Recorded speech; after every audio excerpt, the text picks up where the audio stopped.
Hey everybody, it's Eric Torigian. Welcome to this LinkedIn Live and YouTube live stream. It's a special event of Lessons from the Corner Office, and I think it's one you're going to be really excited about. So with no further ado, I would like to turn this over to Matt Turnbull. Well, good morning to everybody. And if you're listening live to us now, I'm sure there are a lot of headlines grabbing your attention. I welcome, though, and say thank you for dialing in with us. I'm Matt Turnbull. I'm a registered corporate coach at Team Performance Group. And today I've got the privilege of really being an MC for a conversation. The topic, when Eric originally reached out to me to say, hey, I think I've got a special edition that we could go with, certainly is timely if you've turned on the television over the last several days or weeks and recognize that the big T is out there in the form of tariffs. They're really grabbing the headlines right now. They may be causing a lot of confusion. We're not quite sure. Many of us are probably saying, what's causing this? Where is it going? We may have some anxiety if you turn on the business channels. That's probably natural at this moment in time. But what we want to do today is take some time to make sure that we have a better understanding of that. We're not going to act as political pundits here. We're not taking sides. We're neutral. What we want to do, though, is give you all who are listening and dialed in some background and to have a baseline understanding of why tariffs may be or may have been introduced or why the concept is out there. And then have a chance to say, if you're in a leadership role or if you're leading a team, that tariffs amount to probably unforeseen circumstances that you didn't plan for at the beginning of the year. It may not be part of your strategic plan, but they're here. So there might be an opportunity to talk about how do you adapt? How do you ensure that you're still able to run and operate and to do it effectively and efficiently when the rules are changing almost day to day? With that, allow me to introduce one of our co-hosts today, Mr. Greg Gilbertsen. Greg, I know you've done a lot of work and research on tariffs, not just in the recent administration, but there's a lot of history out there too. So why don't you take us through some of that? Yeah, absolutely. And thanks for the great introduction, and good to see you, Matt, and of course, Eric. So as we talk about tariffs today, it's not lost upon anybody, as Matt mentioned, that it's all over the media. Markets are crashing, 911. I think it's important for this conversation, as we've all been talking, not only about the history of tariffs, but to ground ourselves in the overstimulation that we've seen as leaders in labor relations and shaping policy since 2020. I feel like it's the fifth world crisis this year in a way of impacting business. And so that can bring great conversations like today, but also can bring a sense of desensitized ability where you may be stuck. And we talk about that. And so today is really all about that. But with the history of tariffs and the impact on economy and consumers, we've never seen a liberation day, as the administration is currently calling it, in compounding effect. And so history of tariffs really started in ancient times, but really to touch base on the 20th century, really started coming impactful in shaping not only organizations, but policy globally and domestically around, obviously, consumer goods coming in and out. And it's been displayed very clearly from the administration on where we're at today as far as equalizing tariffs across the globe. And it's jarring, to say the least, for people in different roles and abilities, but also for what does it do for impacting labor relations.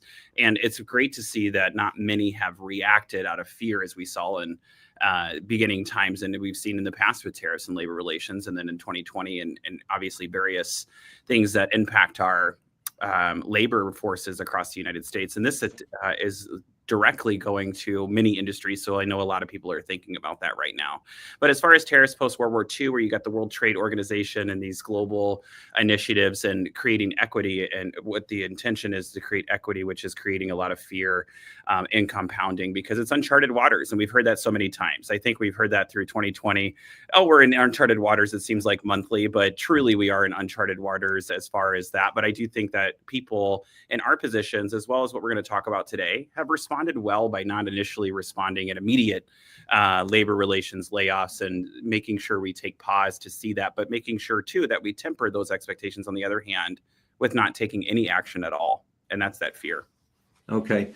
No, thank you for that. And I think providing a little bit of that baseline.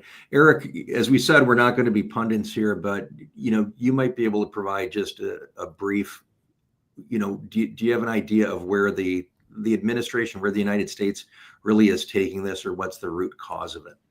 Yeah, and I'll tell you, I'm going to go back to 2020, to March of 2020, when we all remember that day very well. And, it's a day that is circled for a lot of us because we remember the reactions that were made to COVID. And to me, this has a lot of the same trappings where there was a lot of political noise happening at the time. There was a lot of people who were trying to move an agenda forward, and there was other people who were trying to move their agenda forward. And you go back to the old songs from the 60s, and my side's smarter than your side. And it turned into a place where our employees got put at risk because we reacted.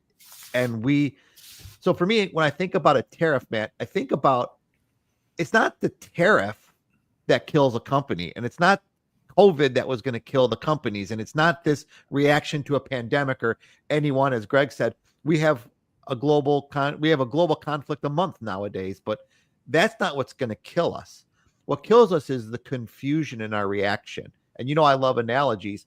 When I go back, I talk to my operations partners that I'm leading in my client group. I always like them to think about, you're driving down the highway, okay? And all of a sudden a storm hits. I remember my wife and I drove to Denver when we moved, and we were driving through Nebraska, and it was like 2 days after Christmas, and this snowstorm hit, and it was blinding and a blizzard.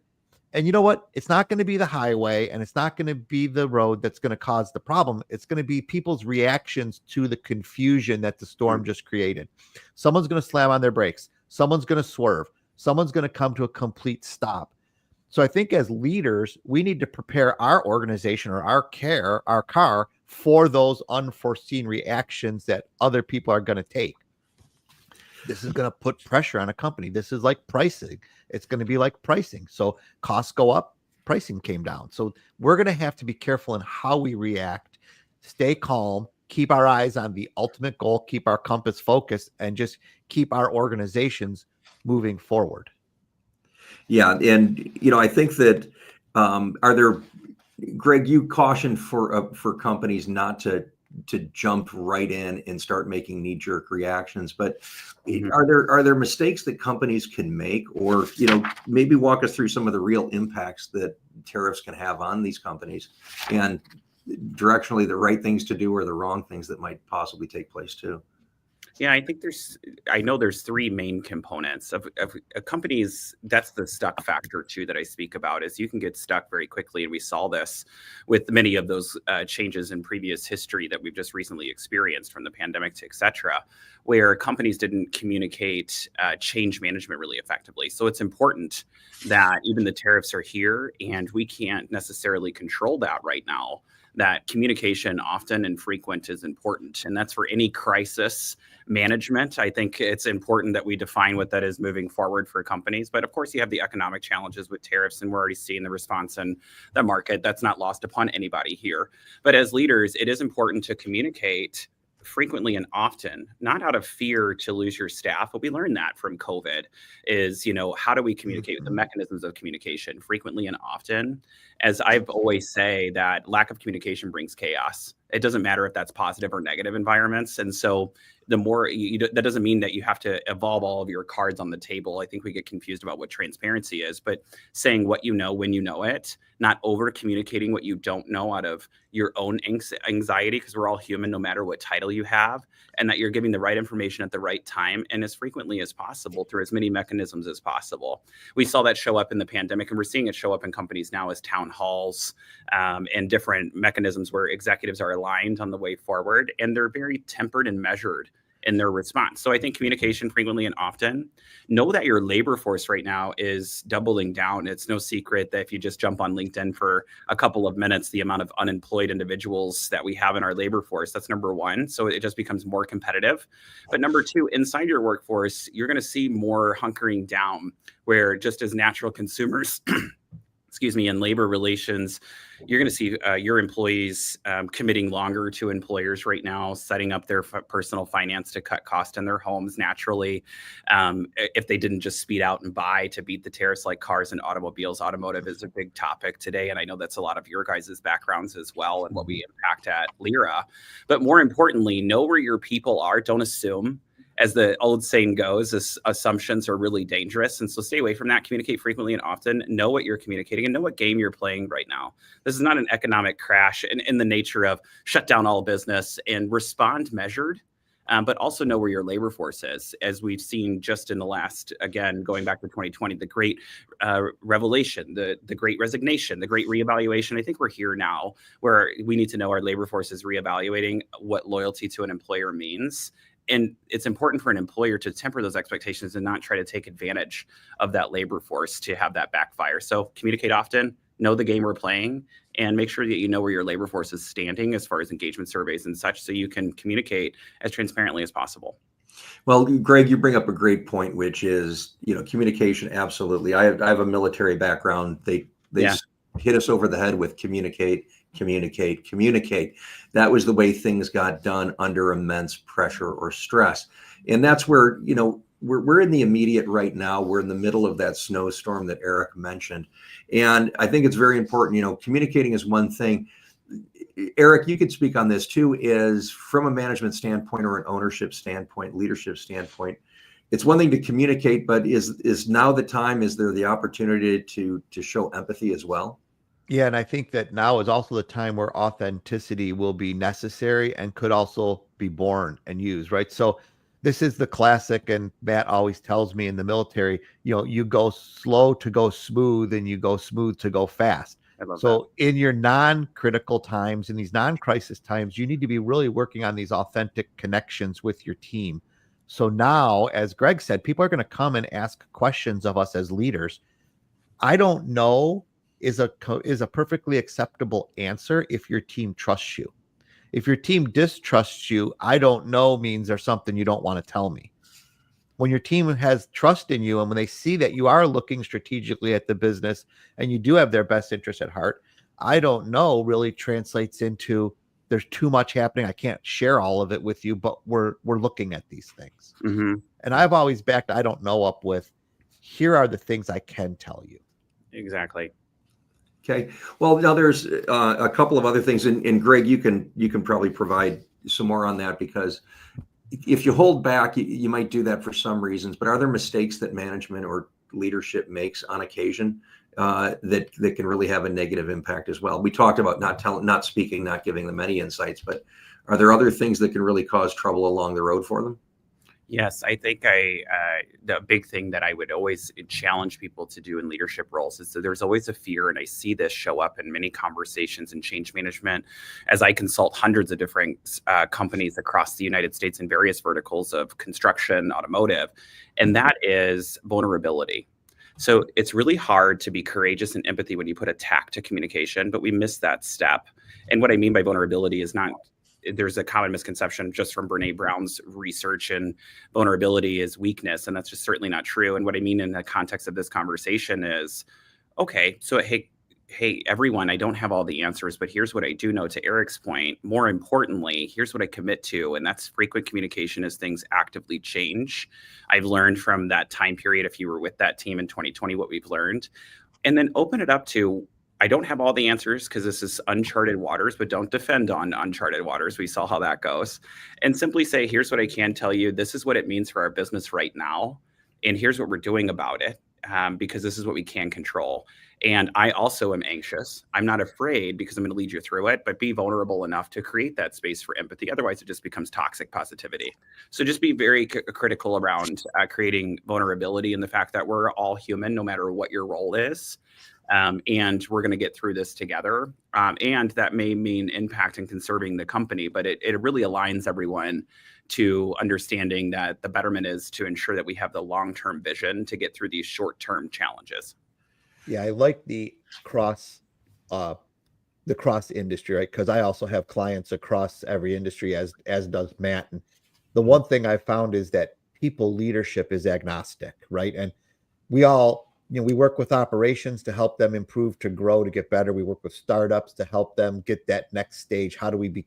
And I hear this one a lot. Is how do we grow up? How do we become professional? So how do we go from two founders into this professional team that shares all of our values? And I said, well, there's the number one word is right there, is what are our values?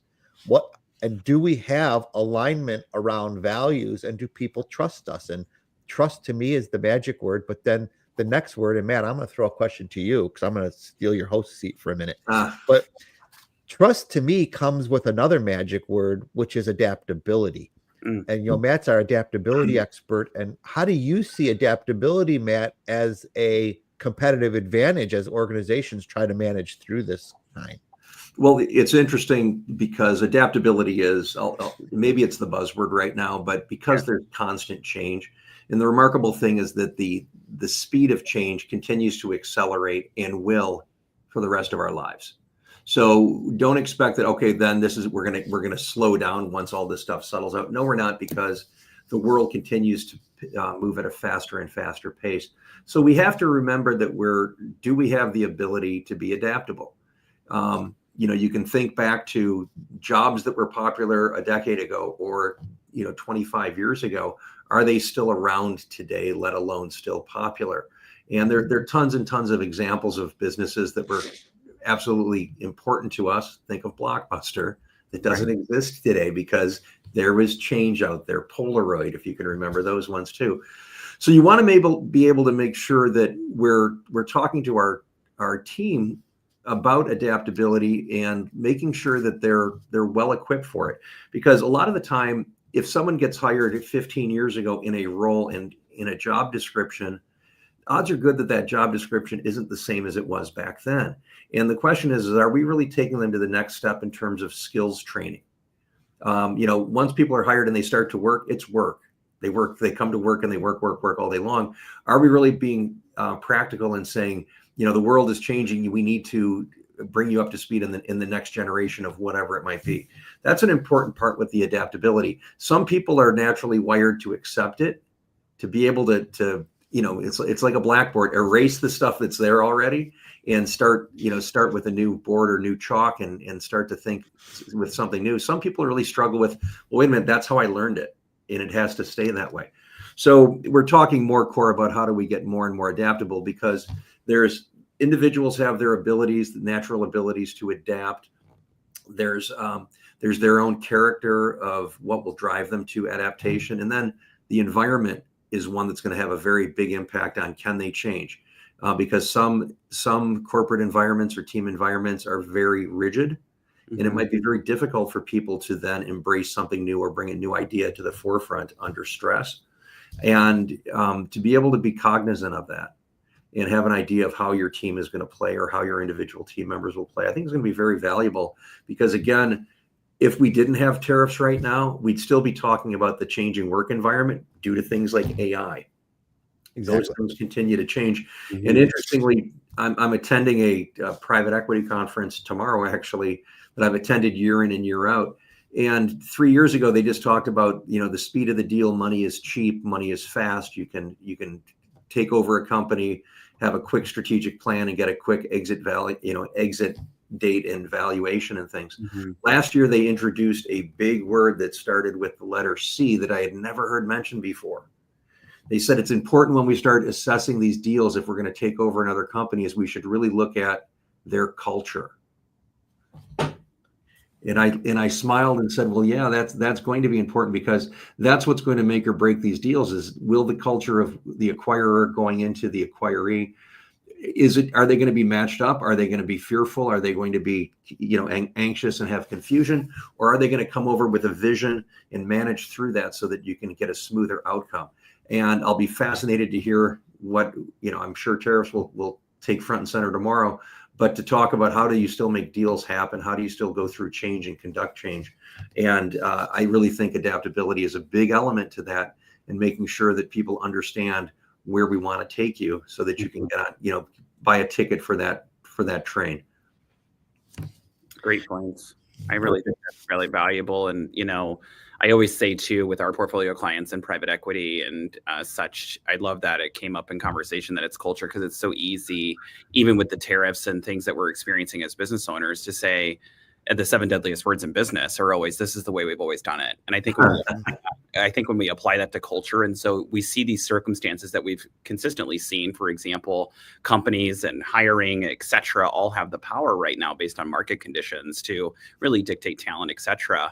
And so I think it's important that they don't ignore those culture pieces, because it will show up in transactions, as we've seen in buy, sell, and mergers and acquisitions, to your point, Matt. But more importantly, approaching not just the P&L, but the people, to the fact of that same quote is, and vision without execution is hallucination, to Thomas Edison. And so when you have those two concepts together and you really get down to Eric's, as he posed the question, to core values and mission statements, updating job descriptions, as you mentioned, these are conversations I have daily, no matter the market conditions. It's, hey, that person 6 months from now in foresight is going to be upset as their roles evolved, because you're getting really efficient and tactful in the business. And so make sure that communication stays frequent and often. Really great points, Matt. Yeah. And I have a client who's actually taking that, Greg, right now as a competitive opportunity. So we are reworking for their team, a group of 7 people. We're going to rework all their job descriptions today and put some development in place. So we recognize we have a little slow window. Let's just freeze hiring. Let's just stop incoming expense, but let's invest in our people who are still here. Because I think another learning during COVID, and when I first started in labor relations, it was an old saying that it's a lot easier to walk them out than it is to walk them back in. So I think what I'm seeing now in the organizations I support is, let's just take our core team, invest in them, do some development now, and position them for what these future needs are going to be today. Yeah, and as Matt alluded to, I think it's really important upskilling right now your labor force. It's not just about thinking about what's natural for us to think about, which no HR leader ever, or labor relations leader, wants to do a reduction in workforce. And that's not what this conversation is about. But look at your workforce and where it's going to be in 6 months, regardless of the tariff stay. And we can't focus on whether or not they're going to compromise. We got to focus on the logical data right now, and then upskill your team. There's tons out there. Concorsa, LinkedIn. Look at ways, what characteristics do we need in our particular vertical and industry to ensure that not only do we preserve our business for a long haul vision, which is labeled in communication of core values and mission statements and job descriptions and understanding the framework, but also what do we need to give our staff as far as upskilling? That doesn't mean raises. That doesn't mean those things. It means what skills have we identified as learning leaders and HR professionals and labor relations that our workforce will need, not only to weather the times like in wellness programs, but be intentional about how they engage in our programs and how they engage in these things, as opposed to, hey, we have it, get there, and we have these a la carte total rewards. But we know when we see the data that there's not a lot of engagement. And then are we okay with that? And is that the way we've always done it? It needs to change to ensure your organization survives long haul, not just through your vision and your great execution and thinking, but that collaborative communication, frequent and often, and then upskilling. Okay. Well, gentlemen, and thank you for that, Greg, because as if I'm sitting and listening to this right now and saying, all right, you're describing my organization or my company right now, what can they do? All right, what's the next step that they can do? We've highlighted some things, but what's the first thing or the first step down that road to be responsible and react in the right way? I think the first thing is the executive teams need to communicate and show. They need to be visual and schedule some sort of communication to give over the state of the state of what their company is experiencing versus the economic challenges that the tariffs present on your vertical. Then from there, frequent and often, based on your own methods of communication, ensure that communication stays prevalent. No matter if there's a change daily or weekly, what that communication cadence is established with your comms teams and HR and your labor is great understanding that. But then what skills are we going to implement, as we identified looking in foresight, to upskill our teams to ensure that we weather this? And then thirdly is engage in specific actions to preserve supply chains, economic conditions, and change management in real time, and not sit and wait, but take action, not only in a way, but ensure that you don't get into analysis paralysis, and you move quick, you're visual, you move often, and you transparently give the information that you have and how your company is going to weather it in real time. Okay, terrific. It's a great opportunity to engage your coach, bring someone in who can help you through these steps. Absolutely. I think about, and we've all heard this story 1,000 times, but Tiger Woods at his peak had a swing coach. And what Bruce Harmon would do is he would monitor what Tiger knew how to do very well and watch for blind spots or just watch for tweaks. So one of the things that we've put together as a team, and all you have to do is DM me and we'll get it to you right away, is a set of tools. So we have a tariff response plan ebook. We have a toolkit that you can use to assess your organization and where you're at. And we'll be happy to send those out if you want the kind of do it yourself model, or if you need one of us to come in and walk with you as you do it, or even come in and help you, just DM us and we're happy to engage and help. Yeah, and Greg, I know you and Eric really went to work on developing that tariff response. In case of tariffs, break glass, right? And to be able to then have that step by step. But let's take a minute to perhaps go a little deeper on that, because we're I suppose I steered us to say more generally, how do we deal with the unknown and confusion out there. But let's bring it back a little bit strictly to tariffs, because yes, you turn on the TV and all of a sudden you're like, oh my God, we are now facing a large crisis, or a large hill, at least for the near term. Can you walk me through a little bit more about what that ebook is going to look like, what some of those tools are like, and who would implement them or who would use them? Yeah, I think, well, in the ebook, we're going to have several solutions, and it's for executive teams, global leaders, small business owners, really anyone that makes an impact in the stakeholdership of the company. And depending on where you're at, you're going to have really great anticipation of what you need to. That's going to start with legal and compliance, proactive policies. And it's not just policies. Remember, I talked about intentionality during this call, and being intentional about what policies you have, reviewing those and ensuring that they align with your foresight. Remote work, flexibility, and scheduling. As things shift economically, you got to keep in mind with your labor force, things are going to shift. I'm not saying let's go back, return to work is here, and companies still have that initiative, but as we insert empathy and flexibility for how these, especially in the post-pandemic world, flexible hours might be needed, or that hybrid schedule needs to be accommodated. We're seeing that trend across many organizations and verticals.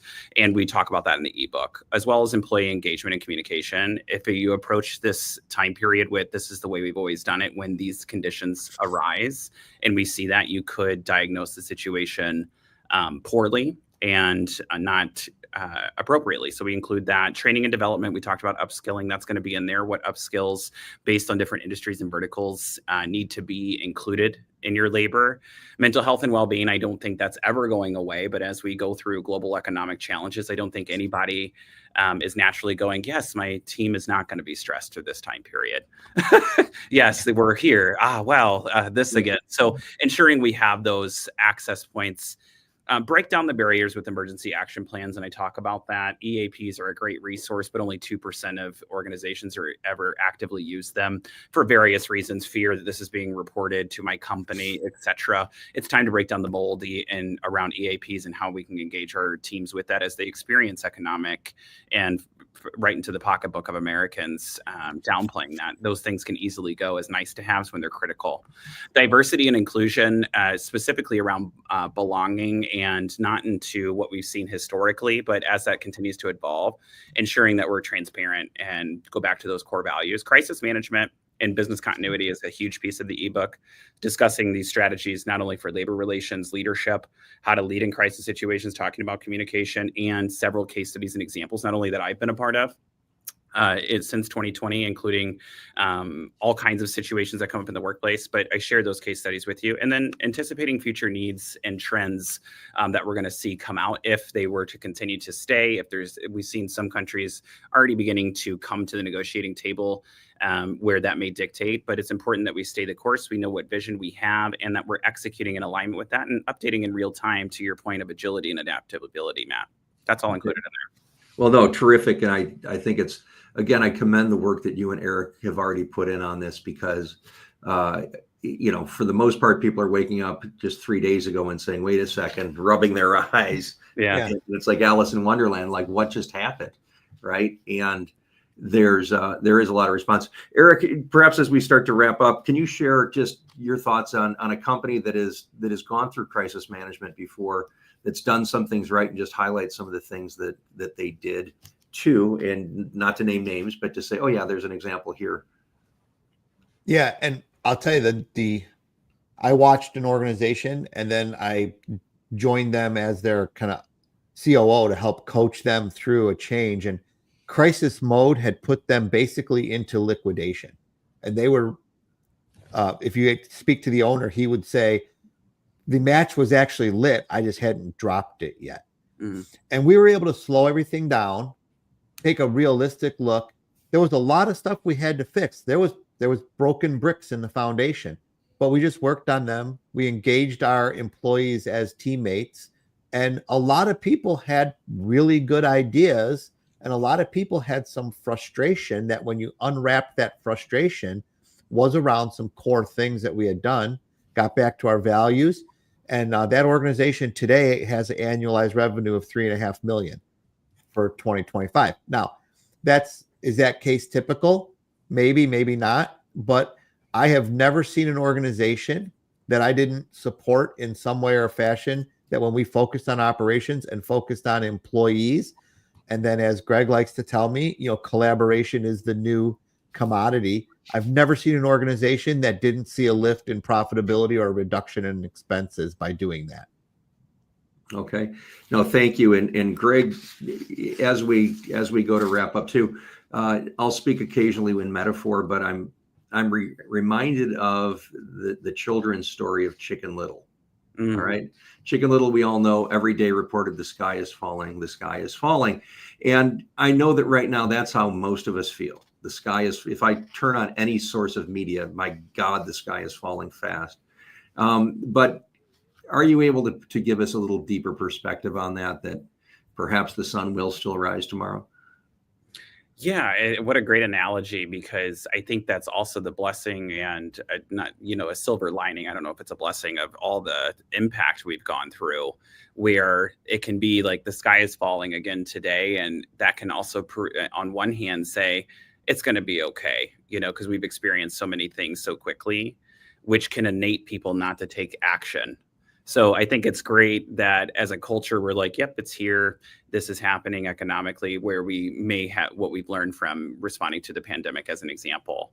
So I think the sky is falling. The sky is falling. I like to frame it up like this, is you have reporters. I also see this with the California fires that recently happened. And I'm not knocking the media at all, but you have people in your organization that are reporters. Here's the problem. Here's the problem. Here's the problem. Except you need people fighting the fire. So which person do you want to be, and what type of leader do you want to be? And then ultimately, is the sky falling? Sure. But as I always go back and say, you can go through your organization or life with the intentionality of finding grenades, and you'll always find them. Or you can go through it and find the silver lining in things, as we've all learned, to be able to weather not only your company, yourself as a person, right? Health is wealth. And then to be able to move your organization through. So it's very easy to look out and find all the reasons why the sky is falling. But if you get into that mindset, that fixed mindset, you're going to remove from that growth mindset, which is dangerous, and then move over to how can we weather this? What can we learn from it? What did we learn the last time? And then how do we put it into action in real time? Yeah. Yep. Well, Greg, just wait, one quick thought there. And I don't want this to turn into a whole nother podcast here, but self-care is not selfish either. So don't forget to pause and take care of your own self as you're leading your teams. And as leaders, so many times, I got so many people right now who are frustrated and they don't know, they can't breathe. Pause, take care of yourself, and then take care of your team. Well, there's no question the most valuable component of any organization is the human capital. So that's going to be the most important part. And I absolutely echo that. To be able to say, yeah, one of the greatest tools a leader can have, and we mentioned it earlier, was empathy. And really being able to ask to a person, look them in the eye and say, how are you doing?